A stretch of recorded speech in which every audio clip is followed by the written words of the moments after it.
Hi girls, I am talking today about how to lose fat and build muscle as a woman over 40. So this is for you if you want to learn how to lose fat and build muscle effectively in the quickest time possible without wasting time and effort and without spinning your wheels. Now this is the number one goal that women I speak to tell me they want to achieve. This lose fat, build muscle, aka get toned. It's what people say, I want to get toned. That's generally what they're talking about. It's the same thing. One very important thing that you might not realize when it comes to these goals is that losing fat and building muscle are two opposing goals. So when I say this is for you if you want to build muscle and lose fat after 40, I wasn't lying. You can do both. You just can't do both at the same time. I feel like it's a bit like as women a generation or two ago we were told you can have it all, you can do everything. We can have it all, but we probably just can't have it all at the same time. It is very hard. In fact, in this case, it is almost impossible, and there is an exception that I'll talk about. Very hard to do these two things simultaneously, and often what ends up happening is you do both badly and you don't achieve what you want to achieve. So I'm going to talk you through exactly how to do both of these things and how to do them effectively without being frustrated and wasting your time. Now, I know that a lot of women I speak to now, which is fantastic, know that building muscle is so important. A generation or two ago, it was all about being skinny, and now we know we need to strength train. We want to build muscle for a healthy metabolism, for healthy blood sugar regulation, strength independence as we age, guard against bone loss, all of those amazing health benefits. But many of you might also want to be leaner or toned. Basically what that means is have less fat covering the muscles that you have for either health and or aesthetic reasons. And as I said, these are opposing goals. So what do I mean by that? Losing fat requires you to be in a calorie deficit. In other words, you're consuming fewer calories than you burn day to day. Your body will then use your stored fat and or muscle if it's not done optimally, but use your stored fat as its extra fuel, and that is how you lose body fat. But building muscle requires a calorie surplus. In other words, for you to eat more calories than your body uses, so it can use those extra calories to put on this muscle tissue. So does that make sense? The small exception that I mentioned earlier is if you are what I would call untrained. So if you are new to strength training, or you haven't done it consistently for a while, or you haven't been pushing yourself for it, you've been doing it a little bit, but not really pushing yourself in strength training sessions, then you might see a short period of time where you can simultaneously lose some body fat while building muscle. But it is a small amount of muscle, and it's only if your nutrition and training is on point. And once you get past that kind of window of being untrained, then again, you're going to be spinning your wheels if you're trying to do both at the same time. Now, I know this might not be what you want to hear, but the good news is you can do both, just not at the same time. It just means you need to pick what your priority is right now. The other good news is that from a training perspective, your training doesn't change regardless of whether your goal is to lose body fat or build muscle, despite what you might have heard. You don't need to lift lighter weights for more reps to tone your body. That's not a thing, or for fat loss. And even though it's unlikely that you're going to build much, if any, muscle in a fat loss phase, it is still really important to strength train during this period because you can get stronger.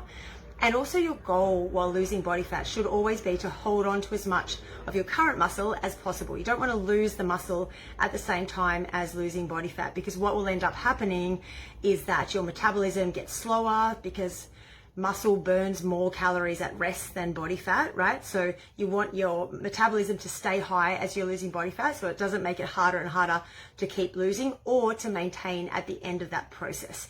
And also we don't want to lose any strength, of course. That's very important too. So strength training is a must either way, regardless of your goal. That great thing is you're going to be strength training no matter what. I hope that you're doing that already. If you're not, start, never too late.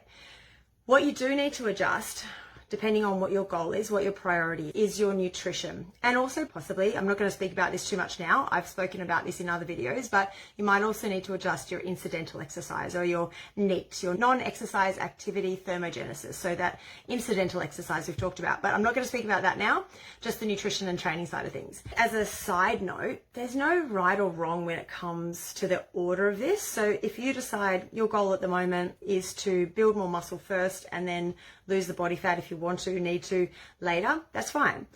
If it were me, and you're not me, so you might have a different goal to me, but me personally, if I had 5 kilos or more to lose, I would focus on fat loss first until I got to a level of leanness that I was comfortable with. And then I might go into this muscle building phase, because what will happen when you're putting on muscle, as I said, you need to be in a calorie surplus.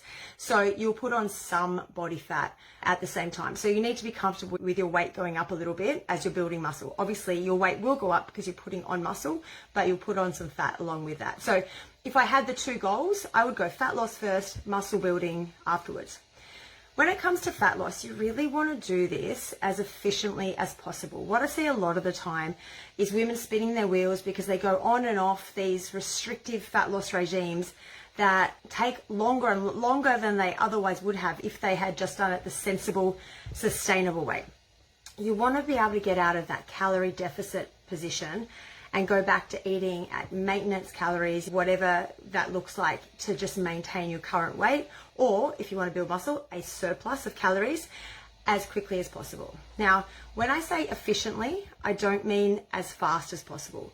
This is another mistake I see a lot of women make, that in the process of trying to speed up fat loss, you want to get in and out of it as quickly as possible. You think it's going to be really painful and you just want the results now. They cut calories too low, or they do endless cardio to try to speed up fat loss, or you do some crazy fasting regime for ridiculous lengths of time to try to lose weight as quickly as possible, or something like fad-like keto or carnivore that is not sustainable in the long term, and you're probably going to end up putting the weight back on. Because that's what usually happens in these instances. When you're trying to do things too fast, then it backfires. You inevitably fall off the wagon, you go back to square one, and then it ends up being slower than it really should be. So instead, what you want to do is create a moderate calorie deficit. By that, I mean around 300 to 500 calories a day. Stay consistent with that. Consistency is key, funnily enough. Stay consistent with that for as long as it takes you to reach your goal. Then, if you want to, you go into a period of muscle building. If you get to the level of leanness you're happy with and you're like, oh, I don't have as much muscle as I would like, then of course you can go into a phase of muscle building where you're in a small calorie surplus, around 200 to 300 calories a day, something along those lines, for about 6 to 9 months. It takes a while to build muscle. You cannot be impatient with that process. Now, one question I do get asked a lot when it comes to this aspect of it, the muscle building aspect, is I've been told I need to lift heavy to do this. Do I need to go into the gym and lift really heavy barbells in order to see results? The shorter answer to that is no. The current research shows us that we can effectively build muscle in a rep range of anything from 5 reps to 30 reps. So it's a big range. The key factor in all of this is the intensity of your workouts, the intensity of your lifting. So are you working at an intensity that means by the last few reps of every set, you're really struggling? You've got good form still. You don't want your form to fail because then you're going to get injured and set yourself backwards. But the last few reps, you're struggling, you're sweating, you might be swearing, your face might look like you're about to do a poo.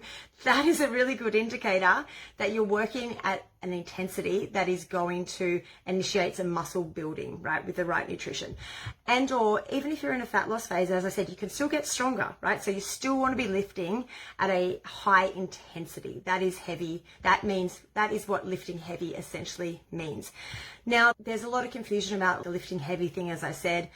Don't overcomplicate it. I'm going to do another video on this next week, going into this a little bit more about what's the ideal for building muscle or getting stronger in terms of reps.